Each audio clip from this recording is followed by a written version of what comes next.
देखते हैं तो उधर बहुत अच्छा रहा। मैंने पूरी कोचिंग वहीं से की, इवन मैंने 2024 का जो प्रीलिम्स था वो वहीं से निकाला। तो ऐसी बिल्कुल नहीं है, कोई जगह मैटर नहीं करती है, लेकिन इंपॉर्टेंट हो जाता है मेंस का भी।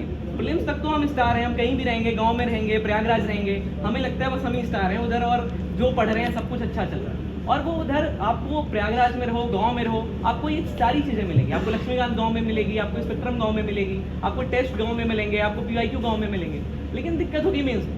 जब आप मेंस में आएंगे तब आपको ये सिखाने वाला गांव में कोई नहीं मिलेगा, प्रयागराज में नहीं मिलेगा कि आखिर डायग्राम्स कैसे डालें। आपको वो पीयर ग्रुप नहीं मिलेगा मेंस का। जब वो पीयर ग्रुप आपके साथ नहीं होगा तब आप जान नहीं पाएंगे कि जिस बच्चे ने टॉप किया, जो बच्चे अच्छा नंबर ला रहा, वो क्या करके नंबर ला रहा है, उसकी कॉपी दिखती कैसी है। वो आप जब टॉपर्स कॉपीज देखते हैं ना तो हमें लगता है कि ये अलग लोग हैं, ये ग्रह वाले लोग हैं, हमारे साइड के लोग नहीं हैं। लेकिन जब आपका दोस्त आपकी कॉपी लिख रहा होगा, वो जब डायग्राम्स डाल रहा होगा, तो आप बगल बैठ के देखते हो, यार इसने तो 7 मिनट में आंसर लिख दिया, ये तो इस तरीके से डायग्राम डालता है, तो आप उससे सीख पाओगे। तो वो जो अस्मिता का ग्रुप है, वो जो ये लाइब्रेरी का इन्वायरमेंट है, वो आपको प्रयागराज में नहीं मिल पाता है। तो उसके लिए आपको दिल्ली आना पड़ता है। और ये बहुत मेंस और इंटरव्यू का जो गेम है, उधर आपको दिल्ली में रह के आप बहुत अच्छा कर सकते हैं। और इधर आपको ग्रुप भी मिलेगा, टीचर्स मिलेंगे, मेंटर्स मिलेंगे, तो वो एक बहुत पॉजिटिव में रहता है। और सबसे ज़रूरी बात जो इस लाइब्रेरी की है, इसी लाइब्रेरी में मैं भी पढ़ता हूँ, इसी लाइब्रेरी में आप सब पढ़ते हैं, तो ऐसा बिल्कुल आपको कभी डाउट नहीं आएगा कि ये किताब पढ़ के ही होगा या यहीं पढ़ के होगा, क्योंकि आपको पता है यहीं पढ़ के हमने किया है, यहीं पढ़ के आप भी करोगे, और इसी में से सारे कितने सारे बनेंगे। और बिल्कुल मैं यही चाहूँगा कि हर कोई बने। और अभी तो बहुत सारे बच्चों को मैं बताता रहता हूँ, इवन अस्मिता में बहुत सारे बच्चे, मैं अभी 22 साल का हूँ और बच्चे मुझे आदित्य भैया बोलते हैं। तो मुझे यही लगता है कि मैं अभी तो इवन लाइब्रेरी में बहुत कम बच्चे होंगे जो मुझसे कम एज के हो। तो ये जरूर एक रहता है कि मैं जरूर चाहूँगा कि हर कोई आदित्य ही बोले, भैया अभी हूँ नहीं मैं उतना। तो ये बिल्कुल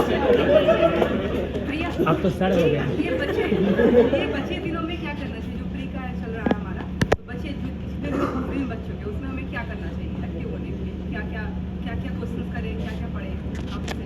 इतने दिनों में अगर आप देख रहे हैं कि अभी मार्च आ चुका है, अप्रैल और मई हमारे पास दो लगभग 2.5 महीने का टाइम है। तो आप इस 80 दिनों में आप ये देखिए कि आपकी जो भी सिलेबस है वो पूरी तरीके से आप रिवाइज कर लो, और ढेर सारे टेस्ट लगे। जैसे 80 दिन है तो हम ये ट्राई कर सकते हैं कि हम हर दूसरे दिन तीसरे दिन एक टेस्ट लगा सकते हैं। इसमें भी ना अपनी स्ट्रेटजी हो सकती है कि जो फर्स्ट टाइम का बच्चा है वो उतने टेस्ट नहीं लगा सकता, क्योंकि वो उसके 100 क्वेश्चन वो लगाता है, उसमें उसको 80 नहीं आ रहे, उसको 20 आ रहे हैं बस, और वो 80 देखता है कि अच्छा ये ऐसे ऐसे, तो वो इतने टेस्ट लगाएगा तो डिमोटिवेट हो जाएगा, या फिर उसको एनालिसिस नहीं करता।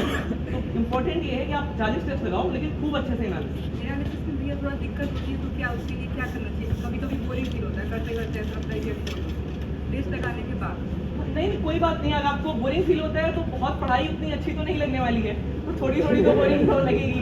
तो हम बस ये ट्राई करेंगे ना, जब आप उनसे सीखना शुरू कर दोगे, कि जो सबसे इंपॉर्टेंट बात मैं कहता हूँ कि जब भी हम पेपर एनालिसिस करेंगे तो जो भी पॉलिटी का क्वेश्चन हमारा गलत हुआ, उस क्वेश्चन को हम अपनी पॉलिटी की नोट में जाके ऐड करेंगे। तो हमने ना एक क्यूरोसिटी रहेगी कि अच्छा मैंने पॉलिटी की नोट्स पढ़ी थी, यहाँ से 5 क्वेश्चन बाहर गए, हम जाके उसको अपनी नोट्स में लिखेंगे, तो हमारा मन करता है कि हम उसको रिवाइज करें। जब वो 100 के 100 नए क्वेश्चन होते हैं, फिर हमारा मन नहीं करता। जब उसमें आपको 20-30 ही नए मिलेंगे, बाकी आप जा जाके अपनी नोट्स में ऐड करते जाओ, तो आपको अच्छा लगने लगेगा कि हाँ मैंने ये टेस्ट किया। और सब जो एक अलग चीज़ मैं सारे बच्चों को बोलता हूँ जिनके नंबर कम आ रहे होंगे, बहुत सारे ऐसे बच्चे होंगे प्रीलिम्स में जिनके अभी 30, 40, 50 पे नंबर भी आते हैं, तो बिल्कुल नहीं डरना है। लास्ट ईयर 2024 में मैं पहला अटेम्प्ट दे रहा था, तो पहले अटेम्प्ट में दृष्टि में बच्चों के नंबर नहीं आते, कुछ अलग है जिनके 190 आते हैं, बट उनको छोड़ दिया, वो स्पेशल कैटेगरी, उतने टॉपर्स के भी नहीं आते।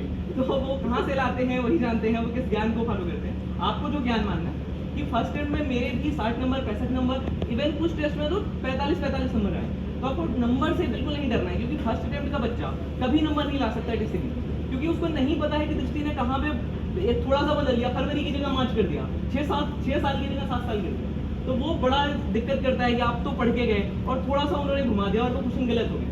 तो आपको परेशान नहीं होना, आपके नंबर कम आते रहेंगे, आप सुधार करते रहेंगे और डेफिनेटली आपका सिलेक्शन होगा।